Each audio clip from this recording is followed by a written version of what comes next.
오늘 소개할 책은 임레 케르테스의 운명입니다.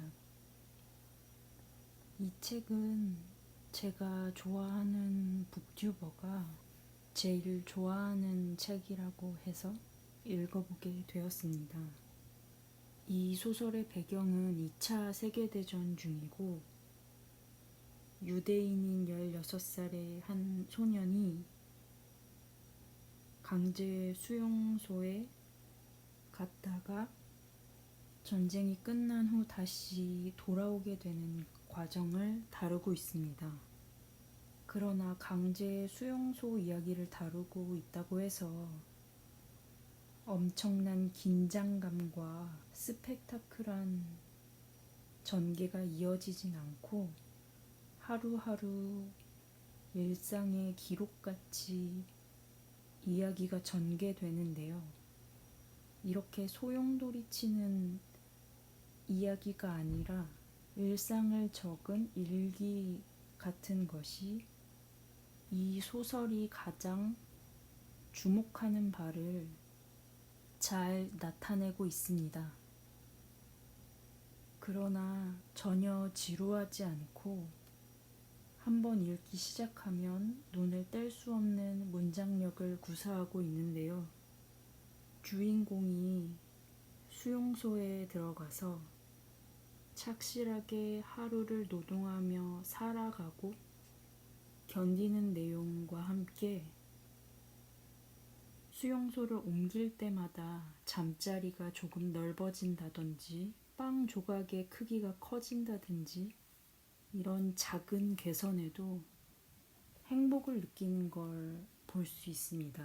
그리고 하루하루 주어진 노동을 하며 적당히 요령도 피우면서 노동을 하고 노동이 끝나고 점호 시간 전에 같이 사는 사람들과의 이야기를 나누는 그 잠깐 동안의 시간에 행복을 느끼는 것도 보여줍니다.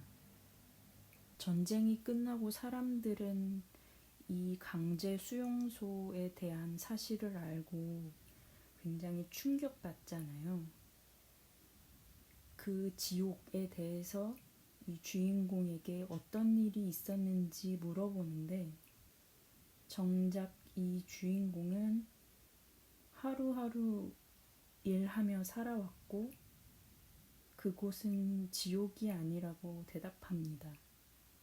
수용소에 있는 동안 주인공이 가장 불편하게 생각하고 가장 힘들어하는 것은 불편하게 지어진 옷과 나무 신발 같은 거였어요. 그리고 부족한 식량과 숟가락의 개수도 모자라서 숟가락을 2명당 하나씩만 주고 상대방이 떠먹고 그 다음 숟가락을 넘겨받아서 자기가 먹고 이런 식의 부족한 열악한 상황들이 묘사되는데요.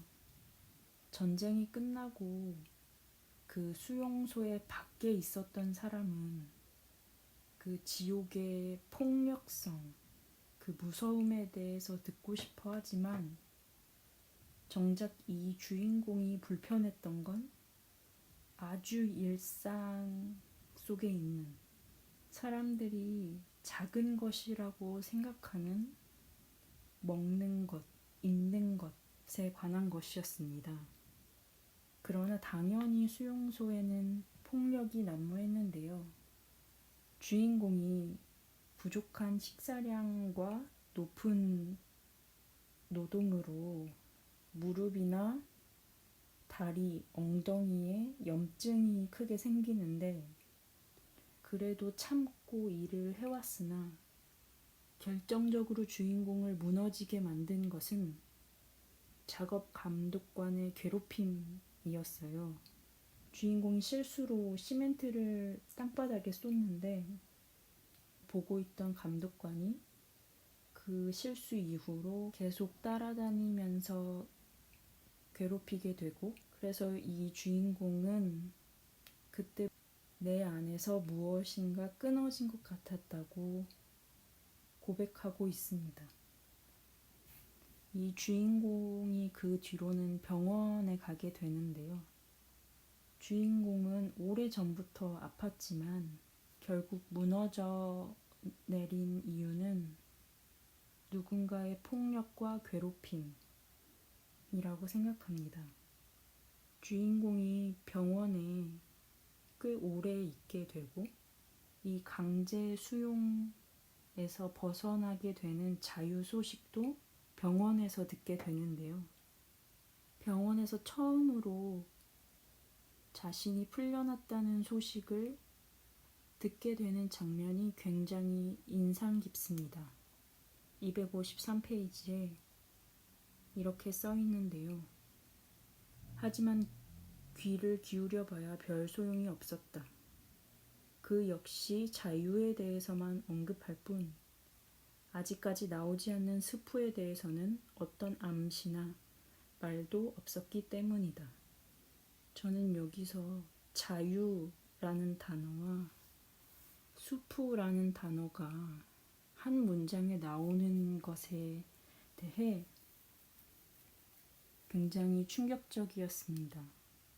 자유는 굉장히 거대한 이상이고 스프는 개인의 아주 작은 일상의 의식주 중에 식을 의미하잖아요. 너무나 거대한 것과 아주 작은 개인이 극적으로 대비되는 것을 잘 보여주는 문장이라고 생각합니다. 또 122페이지에는 이러한 내용이 있습니다. 최소한 내 생각에는 이 모든 일이 기본적으로 일종의 장난처럼 일어났음에 틀림없다. 그들은 회의를 하려고 모여 앉아 서로 머리를 맞댔을 것이다. 물론 그들은 학생이 아니라 성숙한 어른이며 더욱이 그 순간 어느 누구도 그들을 방해할 수 없는 훈장이 달린 위험 있는 제복을 입고 시거를 문 명령권자들이 있었음에 틀림없다. 그들 중 한 명이 가스에 대한 아이디어를 냈을 테고 다른 한 명은 목욕탕을, 세 번째 사람은 비누를, 네 번째 사람은 꽃들을 덧붙였을 것이며 이런 식으로 여러 아이디어가 계속 나왔을 것이다.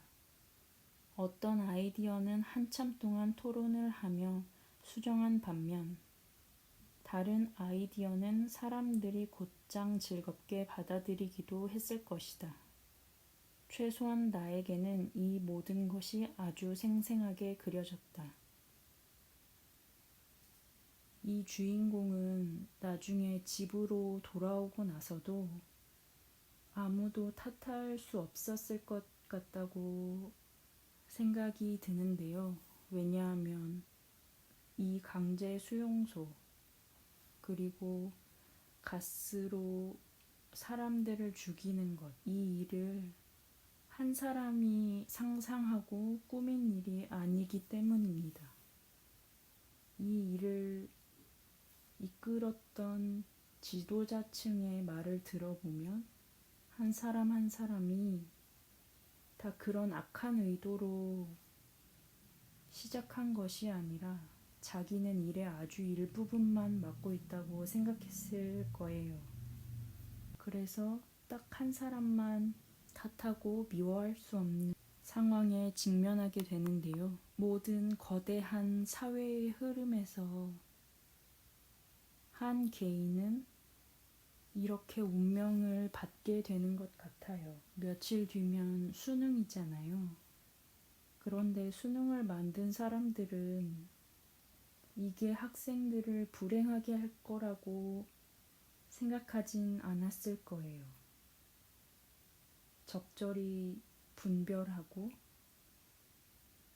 적절한 대학에 적절한 학생의 인원수를 배치하기만 하면 된다고 생각했을지도 모르고 공정, 공평이 이루어지기 위해서 시험이 제일 좋은 수단이라고 생각했을지도 모릅니다. 이렇게 일부 지도력을 가진 사람들이 만들어 놓은 시스템은 항상 그 이상의 힘을 발휘하여 개인의 운명에 끼어들게 되는데요. 그럼에도 이 주인공은 마지막에 하루하루를 다시 살아갈 것임을 결심하며 끝이 납니다. 중요한 시험을 앞두고 있는 학생분들도 점수와 상관없이 오늘 하루를 잘 마쳤다면 반복되는 일상을 잘 살아왔고 앞으로도 그럴 거라면 점수로 인해 크게 흔들리거나 좌절하지 말았으면 좋겠습니다. 시험이 끝나고 이 책 운명을 읽어보는 것도 좋겠네요. 이상입니다.